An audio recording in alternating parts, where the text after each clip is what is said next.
everyone, it's Islip, and I'm back with another review. Brought to you by the Pharaoh. Well, it's not really brought to you by him, but the figures were sent to me from him after, of course I paid him. And, yeah, so I'm going to, hopefully this will be the second in a line of 3 video reviews I get done today. But, obviously Wheeljack is in here, and, there's a good reason why Wheeljack isn't here, because I'm doing a Decepticon. So, V-Decepticon and all you Decepticon lovers out there, there you go. Well, it's actually not really a Decepticon. Well, it's Decepticon and a Predacon. And the reason I say that is because I've gotten the TriPredacus agent. Yes. And, for those who don't know, the TriPredacus agent, the reason why this guy was called the TriPredacus agent was because apparently Hasbro was not able to get the rights to the word Ravage, because I guess it was too common, which is why you had a lot of Ravages recently before the movie, which were named Battle Ravage, Command Ravage, Glow in the Dark Ravage, Colonoscopy Ravage, Gynecological Insertion Device Ravage, that kind of thing. So, so he is called here, he's called the TriPredacus agent. And anyone who's seen Beast Wars, especially the episode with Ravage in it, knows that he was sent by the TriPredacus Council to do a bunch of stuff. And yeah, my Beast Wars knowledge is a little rusty. I do remember him, and he of course did not look anything like this. He did look like this in the comic book. This being a repaint of Transmetals to Cheetor. But in the comic book, the one where he tries to steal one of the time-shifting device thingies, bracelets, so he could free Magmatron from the in-between time limbo place where Magmatron was stuck, he looked like this. And his bot mode didn't look much different, but we'll go into that later. As you can see, he's got, panther face with a cybernetic panther mix, like... He actually looks kind of like the Terminator. You strip some of the metal, some of the skin away, and you got the metal skeleton under. Except it's not skeleton; it's just a metal body. But he's got nice gold chrome here, very, very nice. It's dull gray plastic, but there's actually a lot more paint on this than you would expect. Well, this is not a current figure; this is an older figure. So the mouth, unfortunately, does not open. That kind of sucks. So he cannot roar. He's got saber-toothed fangs, but they don't do very much. It's kind of painted a little badly. But, again, it's a pretty nice toy. Nice texture, fur texture. He's got these long knives that come out of his elbows, it's pretty cool. They're soft rubber. It's pretty cool that they're there. They don't do anything, though. You can't take them out and use them as weapons, which kind of sucks. And his tail has a little articulation. It's always bent forward, though. You can turn it this way and have it like that, but then it looks kind of, yeah. So you can see his dimensions are a little funky. He's got this really thin waist, but he's got these really bulky arms and shoulders and stuff. And but that's the way Transmetals Cheetor's was. Cheetor. He's called Cheetahs in Japan. I'm sorry. Rocket launcher does rocket launch. Does rocket launch, just fire. Let's see. Not too far, but if you do like me and you have things too close to your face, you do poke yourself in the eye. And let's see. Articulation, 360 at the shoulder. It's on a ball joint, so there's a little in and out movement. The elbow is on a ball joint, but it's very limited, so it doesn't really do much except go around, and it kind of wobbles a little bit. This wrist goes down and up, but does not go side to side. This wrist here does not go up and down, but it does rotate in a circle. So, and otherwise the articulation is basically the same on this arm. Legs, 360, a little in and out, a lot of in and out actually. No rotations at any point anywhere. It does bend at the knee, which is already bent. It bends at his upper ankle and his ankle connected to his foot, but no toe articulation. So he, no matter what mode he's in, he's always got these big long feet. Oh, and there's this big cavity underneath, which you normally can't see when you've got him down, because normally he's just looking straight on you like that. You can't, yeah. The gun does go up and down, and that's about it. There isn't very much in the way of articulation on this guy other than that. And you can put the head down if you want to, or up, or whatever. Alright, now we will go into a transformation. So take the gun right off.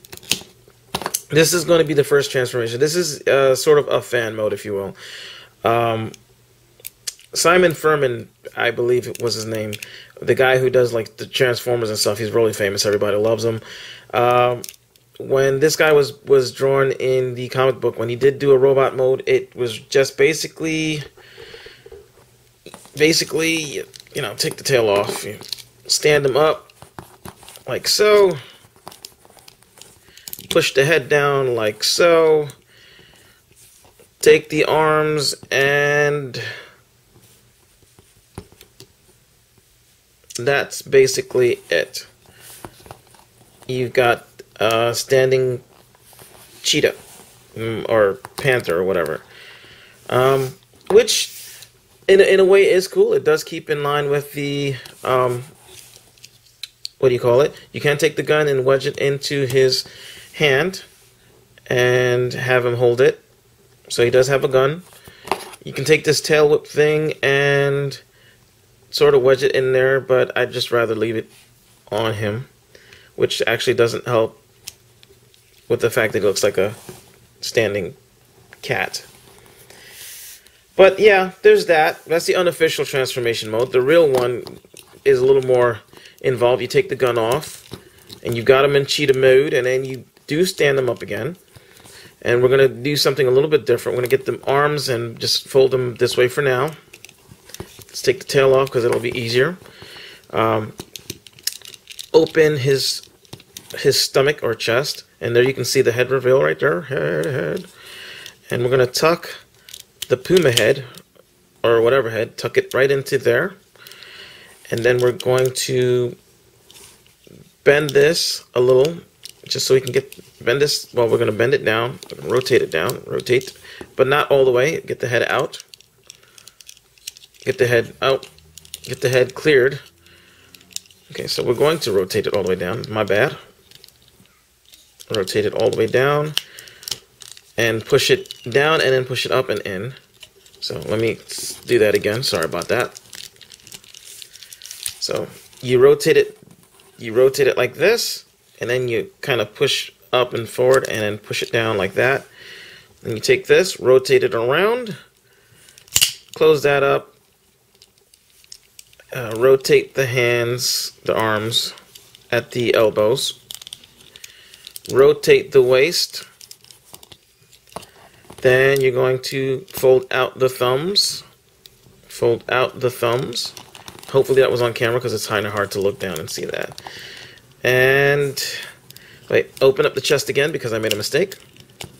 You open up the chest and now you can see there's grooves along the side here, and there are things that would fit into the groove along the sides of the chest. So when you close it, you're going to close it around so that it locks into place. So the head locks in. So there you go.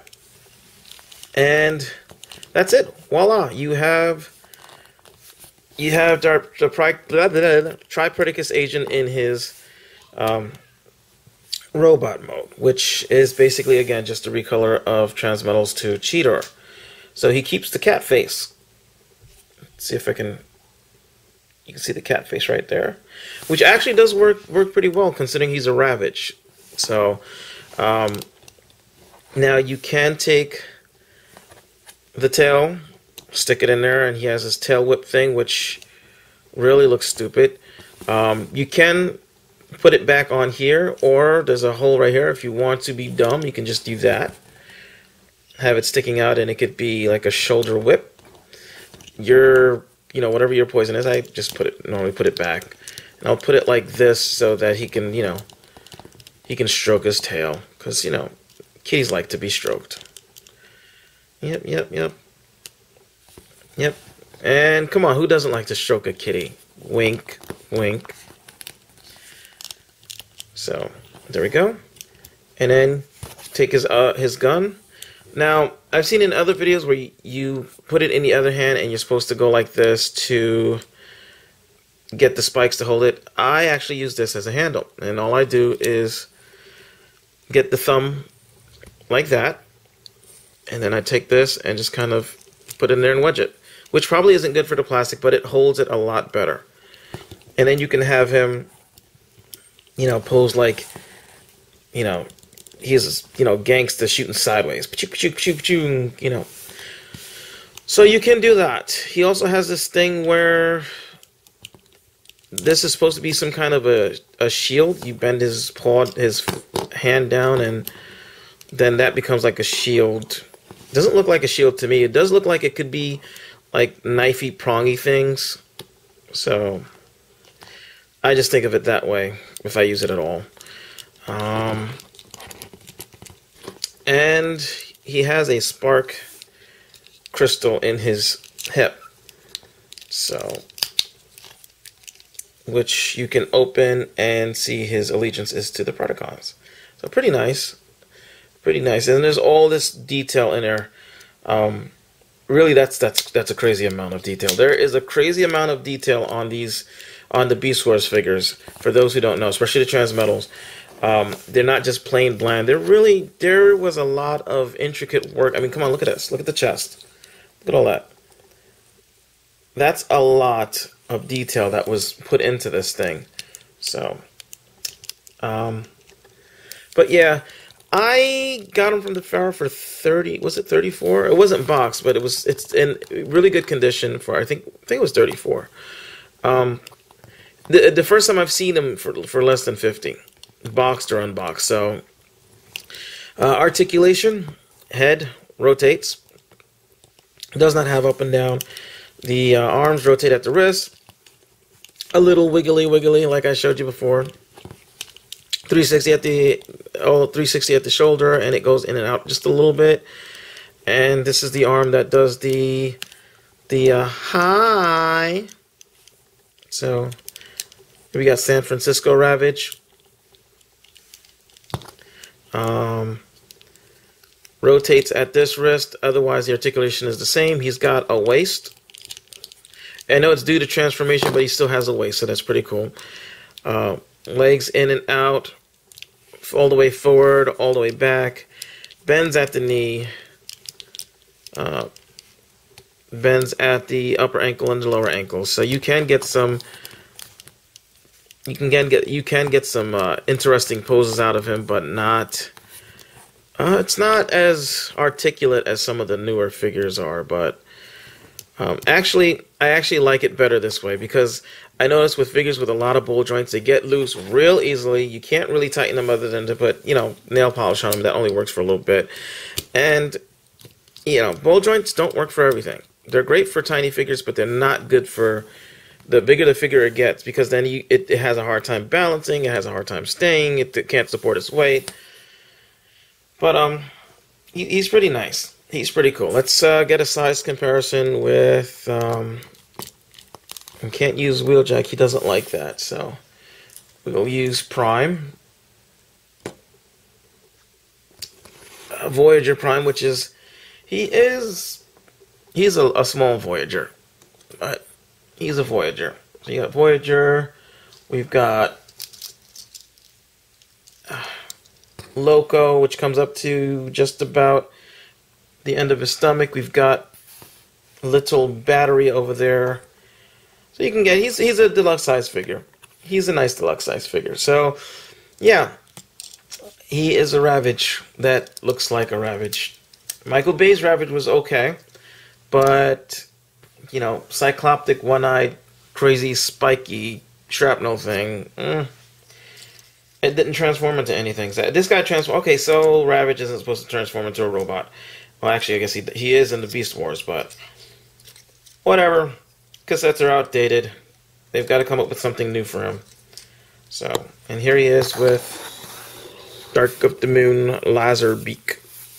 And Dark of the Moon Laserbeak looks huge next to him, to be honest with you. I mean, damn.